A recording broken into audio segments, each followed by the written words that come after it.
আমার প্রিয় ব্যবসায় শিক্ষা শাখার দ্বাদশ শ্রেণীর শিক্ষার্থীবৃন্দ, আজ অনেক দিন যাবতই আমরা লায়ন্স স্কুল অ্যান্ড কলেজের শিক্ষক শিক্ষিকাবৃন্দ তোমাদের অনলাইন ক্লাস নিয়ে আসছে, অর্থাৎ তোমাদের লেখাপড়াটা যাতে সুষ্ঠু মতো ধারাবাহিকতাটা বজায় রাখা সম্ভব হয়, চলমান রাখা সম্ভব হয়, সে প্রচেষ্টা যাতে অব্যাহত থাকে তারই একটি কি বলবো, সফল উদ্যোগ বা প্রচেষ্টা বলতে পারো আমাদের এই অনলাইন ক্লাস। আর এটা আমরা অনলাইন থেকে নিয়ে আসছি। জানি না, আমরা তো শিক্ষকবৃন্দ চেষ্টা করতেছি আমাদের অবস্থান থেকে তোমাদেরকে দিয়ে যাওয়ার বাসায় থেকেও, কিন্তু তোমরা কতটুকু নিচ্ছ বা নিতে পেরেছো বা নিয়ে সেটিকে কাজে লাগিয়েছো, এটা কিন্তু পুরোপুরি তোমাদের উপরে নির্ভর করছে। এই দায়টি কিন্তু পুরোপুরি তোমার, কারণ আমরা সরকারের নির্দেশনা মোতাবেক ঘরে অবস্থান থেকে তোমাদেরকে আমাদের অবস্থান থেকে যথাযথ দিয়ে যাওয়ার চেষ্টা করতেছে, কিন্তু দেখতে পারলাম আমরা যে ভিউ শুরুতে যতখানি ছিল, বর্তমানে কিন্তু ঠিক তোমাদের ক্লাসের ভিউ ততটুকু নেই। ঠিক আছে, অনেক কমে গিয়েছে। তো যাই হোক, তারপরেও আমি আশা করব যে সামনে যেহেতু পরীক্ষা, তোমাদের প্রাক নির্বাচনের পরীক্ষার রুটিন অলরেডি হয়ে গিয়েছে, তোমরা জানো। সুতরাং আমি মনে করি যেহেতু পরীক্ষাটা গুরুত্বপূর্ণ, যদি কলেজ খোলা থাকতো প্রাক নির্বাচনী পরীক্ষাটা ঠিক যেভাবেই হতো এবং যেভাবে সিরিয়াসলি তোমরা প্রাক নির্বাচনী পরীক্ষাটাকে গুরুত্ব হিসেবে দিতে, গুরুত্বের সহিত, আমি আশা করছি অনলাইনে হোক আর অফলাইনে হোক, সে কী হয় হোক, আমার যেটা সর্বোপরি শেষ কথা, তোমরা তোমাদের পড়াকে গুরুত্বের সাথে নিবে, এটাই হচ্ছে আমার আসলে মূল কথা। ঠিক আছে, আমার এতগুলো কথা বলার পিছনে একটাই কারণ, সেটা হচ্ছে যে তুমি তোমার লেখাপড়াকে স্থির রাখবে, চাই কী হয়ে যায় যাবে। তুমি নিজেকে রেডি রাখো, পরীক্ষা অনলাইনে হবে না অফলাইনে, সেটা সেটা সেটা অন্য কথা, কিন্তু আমার কথা তোমাকে অল টাইমই যে কোনো পরিস্থিতির জন্য প্রিপেয়ার থাকতে হবে। ঠিক আছে, তো পরীক্ষার জন্য ভালো মতো প্রিপারেশন আশা করি নিচ্ছ বা অনেকে নিয়েছো। আর যদি কোথাও কারো কমতি থেকে থাকে, আমি মনে করি এখনও সময় আছে, সুন্দর মতো প্রিপারেশনটি নিয়ে নাও। ঠিক আছে, তো আমরা পড়ছিলাম ব্যবস্থাপনা নীতি দ্বিতীয় অধ্যায়। আমি তোমাদেরকে আগেই বলে দিয়েছি এটি খুবই গুরুত্বপূর্ণ একটি অধ্যায়। ঠিক আছে, এবং আজকে আমি দুটি খুবই গুরুত্বপূর্ণ টপিকস পড়াবো, এবং যদি তোমার ব্যবস্থাপনা নীতি চ্যাপ্টার নীতি থেকে যদি প্রশ্ন না আসে, নীতি মানে নীতির যে অপশনটি, একজন আদর্শ ব্যবস্থাপকের যে নীতি বা আদর্শসমূহ, ওইখান থেকে যদি প্রশ্ন না হয়, যদি কোনো কারণে মিস করে, তাহলে অবশ্যই কিন্তু আদর্শ ব্যবস্থাপকের গুণাবলী, ভূমিকা বা এই জায়গাগুলো থেকে কিন্তু প্রশ্ন আসে। ঠিক আছে, সুতরাং এই দুটি টপিকস এই অধ্যায়ের জন্য খুব গুরুত্বপূর্ণ, এবং এই দুটি টপিক্সের মাধ্যমে কিন্তু আমার আজকে এই অধ্যায়টি শেষ হয়ে যাবে। এরপরে শুধু আর বাকি থাকবে তোমাদের প্রাক নির্বাচনী পরীক্ষার সিলেবাসে আমি যে অধ্যায়গুলি দিয়েছি, সেই দিক থেকে আর একটি অধ্যায়ই শুধু বাকি থাকবে, সংগঠিতকরণ, অর্গানাইজিং যেটাকে বলা হয়। ওইটা সেটি আমি আগামী দিন শুরু করে দেব।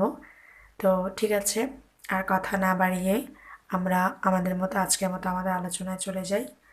আলোচনাটাকে গুরুত্বের সাথে গ্রহণ করো, এটাই হচ্ছে আমার প্রত্যাশা তোমাদের কাছে।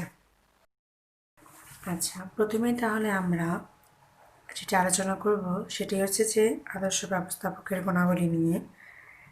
সেটি হচ্ছে যে আদর্শ ব্যবস্থাপকের গুণাবলী, এই কারণে একজন ব্যবস্থাপকের গুণাবলীগুলো আমাদের জানা উচিত বা গুণাবলীগুলো নিয়ে আলোচনা করা উচিত, কারণ তুমি আমি বা আমরা যারাই একজন গুড ম্যানেজার হতে চাই না কেন, অবশ্যই একজন ব্যবস্থাপকের এই গুণাবলীগুলো তার ভিতরে থাকতে হবে বা তাকে আত্মস্থ করতে হবে।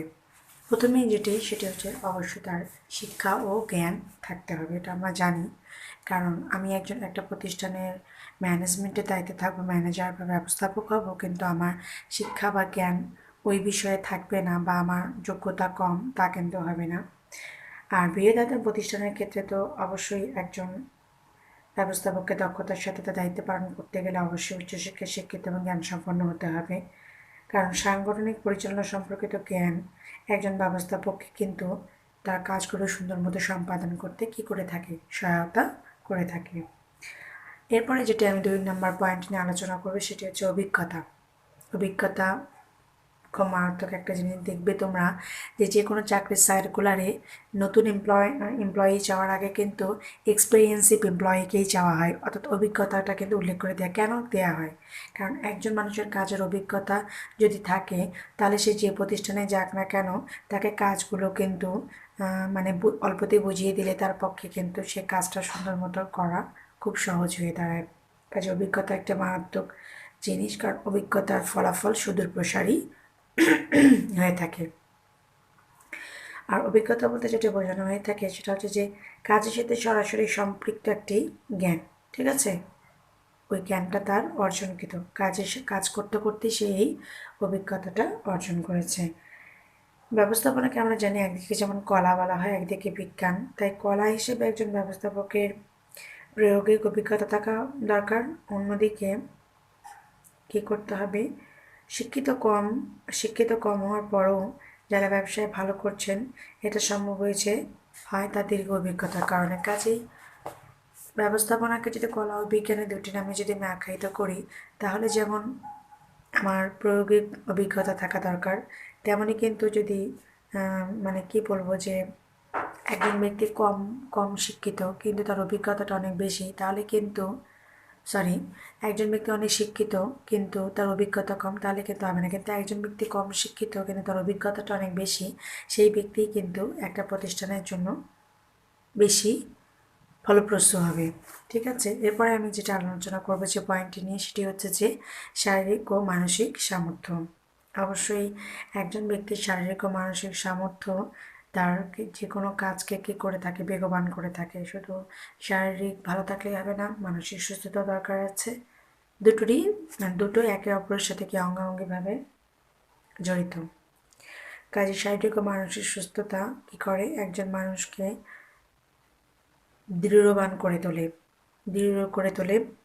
একজন ব্যবস্থাপককে তাকে শীর্ষ নির্বাহীদের 24 ঘন্টা কাজ করতে হয়। তাই কর্তব্য কাজে যাতে যথেষ্ট পরিশ্রমী তাকে যথেষ্ট পরিশ্রমী হতে হয়, সেই সাথে নানা প্রতিকূল অবস্থা ঝামেলার মধ্যে তাকে চলার জন্য যথেষ্ট মানসিক ব্যালেন্সিং পাওয়ারটা তাকে রেখে দিতে হয়। আর এই কাজগুলো করার জন্য কিন্তু একজন ব্যবস্থাপকের শারীরিক ও মানসিক অ্যাবিলিটিটা তার ভিতরে থাকতে হবে। এরপরে যেটি আমি আলোচনা করবো আন্তরিকতা ও সংকল্পবদ্ধতা। অবশ্যই একজন ব্যবস্থাপককে আন্তরিকতা অর্থাৎ কর্ডিয়াল হতে হবে। তিনি যদি অধস্তনদের সাথে আন্তরিক না হন তাহলে কিন্তু অধস্তনদের কাছ থেকে তিনি কখনোই ভালো মতো কাজ আদায় করে নিতে পারবেন না। আর একটা হচ্ছে সংকল্পবদ্ধতা, অর্থাৎ তিনি একটা প্রতিজ্ঞাবদ্ধ হবেন যে অবশ্যই তিনি এই কাজটি শেষ করে ছাড়বেন বা এই কাজটি তিনি করবেন, ঠিক আছে? এতে করে কী হবে, একজন ব্যবস্থাপক তার কর্তব্য কাজে আন্তরিক হবে, হ্যাঁ, নিজেকে সকল কাজের সাথে সম্পৃক্ত রাখবে। কারণ নিজেকে যদি সকল কাজের সাথে সম্পৃক্ত না রাখতে পারেন তাহলে কিন্তু তার পক্ষে ভালো ব্যবস্থাপক হওয়া সম্ভব হবে না। তাই একজন ব্যবস্থাপক এই পেশাটায় ব্যক্তিক উন্নয়নের ব্যাপারে সংকল্পবদ্ধ না হলে তার পক্ষে ভালো ব্যবস্থাপক হওয়া কখনোই সম্ভব নয়। অন্যদিকে আসো যোগাযোগের দক্ষতা। একজন ব্যবস্থাপককে কী হতে হবে, যোগাযোগের দক্ষতা থাকতে হবে। অর্থাৎ একটা প্রতিষ্ঠানে অনেকগুলো কর্মী কাজ করে, কিন্তু কোন কর্মী কখন কোথায় কীভাবে কী করতেছে না করতেছে, এক ডিপার্টমেন্টে কাজ কত দূর এগুলো অন্য ডিপার্টমেন্ট তার সাথে তাল মিলিয়ে কত দূর এগোতে পেরেছে না পেরেছে, এই জিনিসগুলো কিন্তু একজন ব্যবস্থাপকেরই কী করতে হবে, নখদর্পণে থাকতে হবে, ঠিক আছে? অন্যের বা অন্যদের নিকট সঠিক সময় বা সঠিক উপায় পদ্ধতিতে নিজের বক্তব্য কার্যকরভাবে তুলে ধরে উদ্দেশ্য অর্জনের সামর্থ্যকে যোগাযোগের দক্ষতা বলা হয়। এটা বইয়ের ভাষা, আমি তোমাদেরকে বললাম যে আমি অন্যের নিকট নিজেকে এমনভাবে উপস্থাপন করব যে আমার উদ্দেশ্য অর্জনটা যেন সুন্দর হয়। এটাই হচ্ছে মূলত যোগাযোগের একটা ক্যাপাবিলিটি বা স্কিলনেস, যেটাকে বলি আমরা। তো যে ব্যবস্থাপক বিভিন্ন পক্ষের সাথে যত বেশি যোগাযোগ সম্পর্ক গড়ে তুলতে পারেন তার পক্ষে তত বেশি কার্যকর ভূমিকা রাখার তাই সকল অবস্থায় যোগাযোগ রক্ষা করার মাধ্যমেই কিন্তু সঠিক তথ্য জানা এবং জানানো সম্ভব হয়ে ওঠে একজন ব্যবস্থাপক। আর আমি মনে করি যে ব্যবস্থাপকের এই গুণটি অবশ্যই থাকা উচিত। এরপর হচ্ছে অনুপ্রাণিত করার ক্ষমতা, অর্থাৎ ইন্সপিরেশন, মোটিভেশন, ঠিক আছে? কর্মীদেরকে অনুপ্রাণিত করার ক্ষমতাটা একজন ব্যবস্থাপক থেকে থাকতে হবে। অন্যদেরকে উৎসাহিত, শক্তি সঞ্চিত, কাজে উদ্দীপ্ত করার ক্ষমতা থাকতে হবে। ব্যবস্থাপনার কাজ কি? ব্যবস্থাপনার কাজ হলো অন্যের দ্বারা কি করিয়ে নেওয়া, কাজ করিয়ে নেওয়া, তাই না? তো অন্যের দ্বারা যেহেতু কাজ করিয়ে নেওয়া, কাজেই আমি শুধু কি মানে গরুর মতো খেটে যাবো তা তো হবে না। আমাকে এর এর ফলাফল আমি কি পাবো? যে আমি যে এত খাটতেছি তার বিনিময়ে আমি অনেক বেতন পাবো বা আমার অনারিয়াম ভালো হবে। হ্যাঁ, এরকম একটা প্রত্যাশা কিন্তু প্রত্যেকের মধ্যেই থাকে, তোমার আমার আমাদের সবার মধ্যেই আছে। কাজে এই বিষয়টা অনুপ্রাণিত কিন্তু করার ক্ষমতাটা কিন্তু একজন ব্যবস্থাপকের তার আন্ডারে কর্মীদেরকে করার ক্ষমতাটা থাকতে হবে। ঠিক আছে, তাই সহজে প্রতিষ্ঠানের ভিতরে বাইরে বিভিন্ন পক্ষকে অনুপ্রাণিত পরিচয় করার ক্ষমতা ব্যবস্থাপকের একটা অন্যতম গুণ হিসেবে বিবেচনা করা হয়ে থাকে। এরপরে হচ্ছে প্রজ্ঞা বা দূরদর্শিতা। জ্ঞানচক্ষু বা বিশেষ জ্ঞান দ্বারা ভবিষ্যৎকে উপলব্ধি বা বুঝতে পারার ক্ষমতাকেই প্রজ্ঞা বা দূরদর্শিতা বলে। এই পয়েন্টটা খুবই আসে সাধারণত তোমার আদর্শ ব্যবস্থাপকের গুণাবলীর উপরে যে উদ্দীপকটা আসে, তার ভিতরে যে উদ্দীপকটা দেয়া থাকে, দেখা যায় যে গোয়াতে দেওয়া থাকে যে কোন উদ্দীপকের আদর্শ ব্যবস্থাপকের কোন গুণাবলী ফুটে উঠেছে। সৃজনশীল প্রশ্নের কথা যদি আমি তোমাদেরকে বলি, দেখা যায় এই দূরদর্শী পয়েন্টটা কিন্তু বেশি আসে, এটার উপর বেস করে উদ্দীপকে তুলে দেওয়া থাকে যে এই বিষয়টা খুব ভালো করে পড়বে এই পয়েন্টটি। অর্থাৎ একজন আদর্শ ব্যবস্থাপককে সবসময় পূর্বানুমানের উপর ভিত্তি করে সিদ্ধান্ত নিতে হয়। তাই বর্তমান অবস্থা ও পারিপার্শ্বিকতা বিবেচনা করে ভবিষ্যৎ সম্পর্কে কিন্তু সঠিক অনুমান করতে ব্যর্থ হওয়া যাবে না একজন ব্যবস্থাপককে। আর কারণ তার পক্ষে কার্যকর পরিকল্পনা নিতে হলে অবশ্যই প্রজ্ঞা বা দূরদর্শীবান হতে হবে, তা নাহলে তিনি তার পরিকল্পনা অনুযায়ী সামনে এগোতে পারবেন না। তাই দূরদর্শিতা বা প্রজ্ঞাবান ব্যক্তি যোগ্য ও সফল ব্যবস্থাপক হিসেবে সহজেই কী করতে পারে? একটা ব্যবসা প্রতিষ্ঠানে প্রতিষ্ঠা লাভ করতে পারে। এরপর আচ্ছা, একজন ব্যবস্থাপকের বোধ শক্তি, বিচার শক্তি, জ্ঞান ও মেধাশক্তির সম্মিলিত রূপকে বলা হচ্ছে বুদ্ধিমত্তা। অর্থাৎ তার বোধ বোধ থাকতে হবে, তার একটা বিচার শক্তি, বিচার ক্ষমতা থাকতে হবে এবং তার জ্ঞান ও মেধাশক্তি থাকতে হবে, তবেই তিনি তীক্ষ্ণ বুদ্ধিমত্তা সম্পন্ন একজন ব্যবস্থাপক হতে পারবেন। একজন ব্যবস্থাপকের সকল অবস্থায় সঠিক সিদ্ধান্ত নিয়ে দ্রুত সামনে এগিয়ে যেতে হয়। হ্যাঁ, তীব্র বুদ্ধিমত্তা, এই জন্য তাকে তীব্র বুদ্ধিমত্তার অধিকারী হতে হয়। সকল পক্ষের সাথে উত্তম সম্পর্ক বজায় রাখার জন্য, দ্রুত লক্ষ্যে পৌঁছানোর জন্য কিন্তু বুদ্ধিমত্তার অধিকারী হওয়া একটি ব্যবস্থাপকের কিন্তু একটা অন্যতম গুণ। কারণ তিনি যদি তীক্ষ্ণ বুদ্ধিমত্তার সম্পর্ক না হন, কারণ কোথায় কী ঘটছে না ঘটছে এটা তাকে কিন্তু দ্রুত বুঝতে পারার ক্ষমতাটা থাকতে হবে। ঠিক আছে, এরপরে যেটা ফাইন একটি পয়েন্ট সেটা হচ্ছে সাহসিকতা। অবশ্যই আমি একটি প্রতিষ্ঠানের ম্যানেজার, কিন্তু আমার কোনো বিষয়ে আমার সাহসিকতা নেই তা কিন্তু হবে না, অবশ্যই সাহসিকতাটা থাকতে হবে।